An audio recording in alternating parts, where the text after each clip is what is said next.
Dan pemirsa, memang pemilu serentak 17 April 2019 telah digelar. Kini publik menunggu hasil penghitungan suara resmi KPU. Namun di tengah penghitungan yang dilakukan oleh KPU timbul berbagai macam riak yang dapat mengancam keutuhan negara. Bagaimana negara ini dapat menjaga persatuan dan kesatuan bangsa serta mencegah perpecahan pasca pemilu 2019 yang sangat melelahkan dan penuh dengan drama.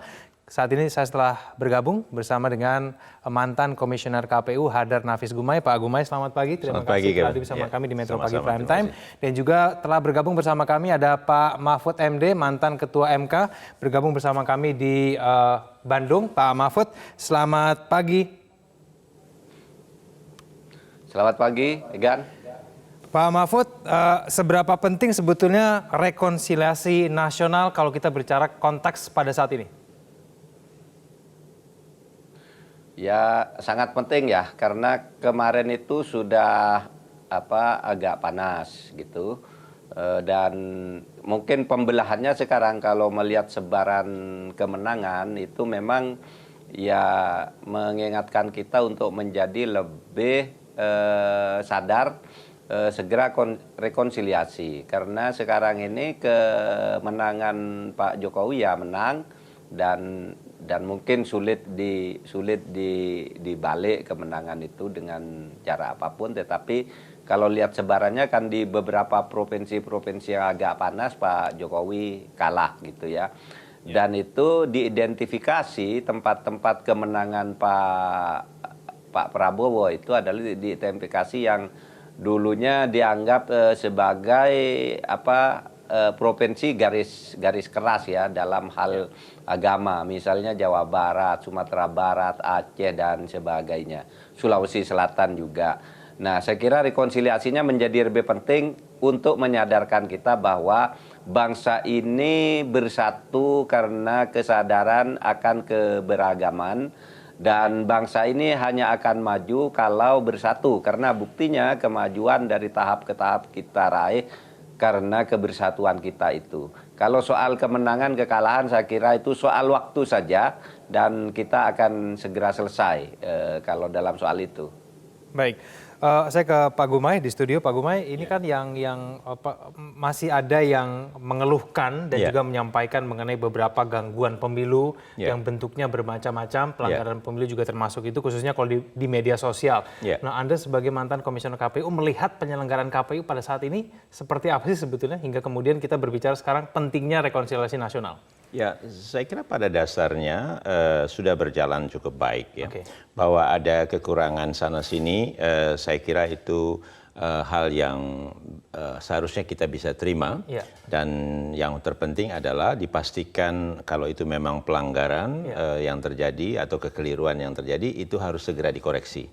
Jadi menunjukkan betul bahwa penyelenggara kita ini adalah penyelenggara yang memang kredibel begitu dan tidak mengambil posisi apapun kecuali menjalankan Anda tugasnya. Anda mengamati itu ya, netral KPU? Ya, saya kira ya, persoalan profesionalitas mungkin ada sedikit yang ditunjukkan dengan kekeliruan, adanya logistik yang tidak cukup di TPS-TPS tertentu misalnya, ada persoalan di sana. Nah, ini menjadi penting untuk ditunjukkan atau kita semua memahaminya, sehingga kita tidak terperangkap dengan pemikiran bahwa semuanya ini adalah terencana, rekayasa untuk kecurangan, menguntungkan calon tertentu dan seterusnya. Pak Gumai, mungkin tidak kalau penghitungan manual itu dicurangi. Ini kan semua menunggu yang manual ya, Pak Gumai ya. Sedangkan kan situng kan berbeda ya dengan nah ini mungkin tidak. Ya, kalau mungkin itu tentu ada saja. Ya. Tetapi itu bukan sesuatu hal yang mudah dilakukan. Bahkan saya katakan sangat sulit. Karena apa? Karena memang hasil dari bawah itu sudah diketahui oleh semua. Setiap peserta mempunyai pegangan dari salinan hasil di bawah. Jadi yang mengontrol, mengingatkan, mengecek itu banyak sekali. Dan proses rekap itu juga terbuka. Nah, jadi dari situlah menurut saya sangat sulit kalau ada upaya kecurangan mau dilakukan. Betul. Ya. Baik, kita akan lanjutkan diskusi kita di segmen selanjutnya. Jangan kemana-mana, kami akan segera kembali. Kembali bersama kami di Metro Pagi Prime Time. Saya kembali kepada Prof. Mahfud. Prof, supaya masyarakat tidak khawatir dan juga tetap tenang. Bagaimana kemudian cara kita bisa memastikan bahwa semua lembaga, KPU, Bawaslu, dan bahkan mungkin Hakim MK, kalau nanti ada uji materi begitu di Mahkamah Konstitusi, ini nantinya akan tetap menjalankan perannya sebagaimana mestinya, tetap profesional, Prof. Bagaimana? Ya, masyarakat perlu ikut mengawasi dan sekarang juga sudah mengawasi saya kira. Sehingga KPU misalnya menurut saya ya dalam pengamatan sampai terakhir ini KPU sudah cukup berjalan di atas track yang benar. Misalnya isu-isu bahwa terjadi kecurangan di dalam entry data atau input data ke situng. Itu kan langsung dengan mudah dikontrol. Langsung karena misalnya ada entry data tertulis 180 itu salah. Kan di samping itu kemudian ada scan form C1-nya yang menjelaskan bahwa yang benar ini. Sehingga yang nanti yang dipakai di C1. Yang kedua, sampai dengan tadi malam itu kesalahan entry data itu hanya 87 dari 179.000 TPS yang sudah di entry. Itu artinya kan 1/2000. Tetapi kalau dihitung yang sekarang yang sudah diperbaiki sudah tinggal 40 yang akan disesuaikan lagi. Itu kira-kira kan 1/4000 kesalahannya. Dari 4.000 TPS misalnya hanya satu yang keliru. Tapi ini bukan untuk membenarkan kesalahan ya. Oleh sebab itu, saya kira masyarakat jangan percaya pada hoax. Karena yang saya dengar di KPU itu setiap akan diperbaiki ada serangan yang bertubi-tubi untuk merusak lagi. Nah, masyarakat harus sadar itu. Dan pemain medsos jangan terlalu agresif merusak situasi yang sebenarnya tidak ada apa-apa di dalam seluruh proses itu. Menurut saya sudah berjalan cukup bagus. Besar, maaf saya potong, ini akan berujung pada uji materi di Mahkamah Konstitusi. Bagaimana kemudian kita bisa mengawasi hakim-hakim MK? Ya, istilahnya bukan uji materi, melainkan sengketa hasil pemilu ya. Gini, di MK itu juga kan sidangnya terbuka. Semua bisa adu data di situ. Dan setiap persidangan di MK itu selalu ada transkripnya yang bisa dibuka, bisa dibagi dan diikuti oleh seluruh rakyat Indonesia. Karena MK itu mempunyai telekonferensi yang banyak sekali di berbagai tempat di Indonesia. Dilihat saja dari situ kalau ada kecurangan pasti akan ketahuan. Pastilah ini berikutnya sampai tanggal 22 kita akan selesai dengan penghitungan dan masalah tidak akan ribut lagi.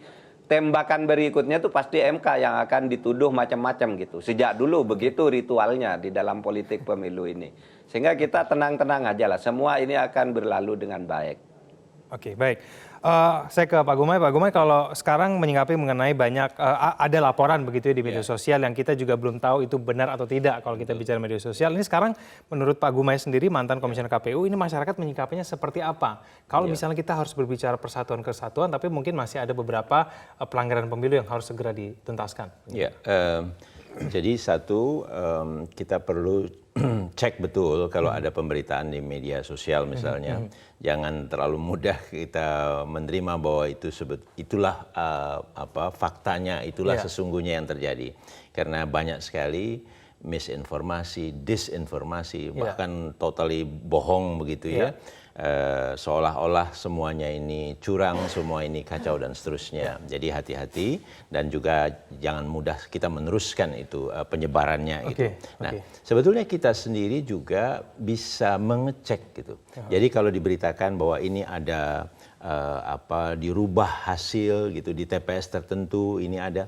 Coba sekarang kemudian kita cek ke portalnya KPU itu sendiri begitu. Dan saya yakin kalau memang itu betul ada kekeliruan ataupun perubahan yang memang terjadi di TPS yang bersangkutan, seperti Pak Mahfud katakan tadi, KPU sudah mendengar kemudian dia langsung mengecek dan dia langsung merubahnya begitu. Tidak jadi, kemudian keluar-keluar di media sosial, KPU curang. Iya, betul. Dan setelah kita mengecek kalau melihat ternyata tidak ada lagi bisa itu memang berita sejak awalnya hoax atau itu memang betul, tetapi kemudian koreksi sudah dilakukan gitu.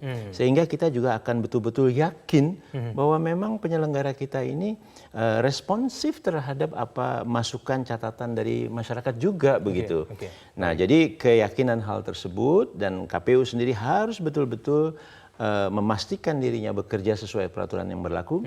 Kondisi itulah yang sebetulnya bisa meyakinkan kita semua gitu bahwa apa yang kita selenggarakan ini sesuatu yang tidak hanya penting tetapi memang sesuai dengan aturan yang berlaku begitu. Bersabar saja, nanti akan ada waktunya. Betul. Tapi yang terpenting kan buat kita sebetulnya para elitnya inilah. Jadi jangan juga meneruskan karena kontrol pemahaman dari para masyarakat itu juga sangat penting gitu. Kalau para pemimpinnya terus saja mau melanjutkan begitu, itu yang bisa merepotkan. Tapi saya sangat setuju dengan Prof. Mahfud bahwa ini akan selesai gitu ya. Baik. Terima kasih Pak Gumai telah bergabung sama kami waktu kita terbatas. Mudah-mudahan bermanfaat Mas Kevin. Terima kasih. Prof. Mahfud juga terima kasih telah bergabung sama kami langsung dari Bandung. Selamat pagi.